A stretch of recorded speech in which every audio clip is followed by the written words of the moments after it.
الناس تستفيد منه. احنا بنغير بنلعب هم بدهم الناس والناس محتاجين. والله اكبر من مدرسه اذا بدك تسالنا موجود ايمن بتلاقي غلابه نروح نوزع عندنا بخلص البطاقات برضه 12 نفر يا ايمن ايمن برضه 12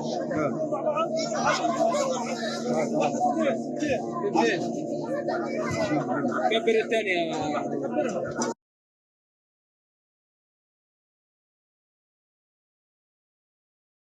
بس شغال ومتكرف يعني شنو احكي توكل على الله.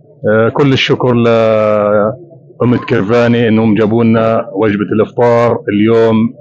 كل عام وانتم بخير. كل عام وانت بخير صحة وعافية. Bismillahirrahmanirrahim. Ramazan ayının içerisindeyiz. Rabbim bizleri Ramazan'a ulaştırdı.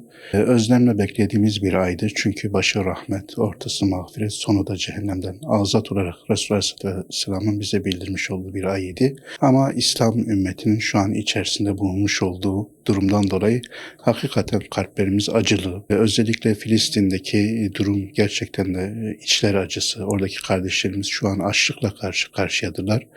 Bizler de Umut Kervanı olarak savaş boyunca neredeyse 6. ayı da bitirmek üzereyiz. Şu an orada ciddi bir şekilde Kuzey Gazze başta olmak üzere Refat'a güneyde ve özellikle Han Yunus orta bölümlerde de şu an ciddi bir şekilde açlık var. Bizler de Umut Kervanı olarak Ramazan öncesinden orada 8 aş evimizi organize ederek inşallah orada her gün kardeşlerimize yaklaşık 10.000'e yakın iftar veriyoruz.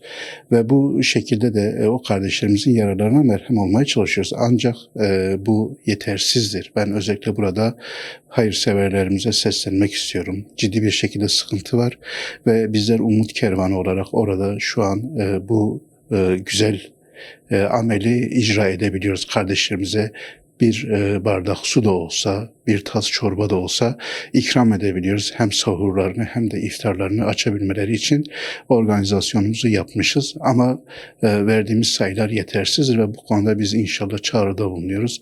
Kardeşlerimiz bu konuda bizleri daha fazla desteklerlerse inşallah bizler de bu sayılarımızı çoğaltarak oradaki kardeşlerimize Ramazan boyunca hem iftar hem de sahur vereceğiz.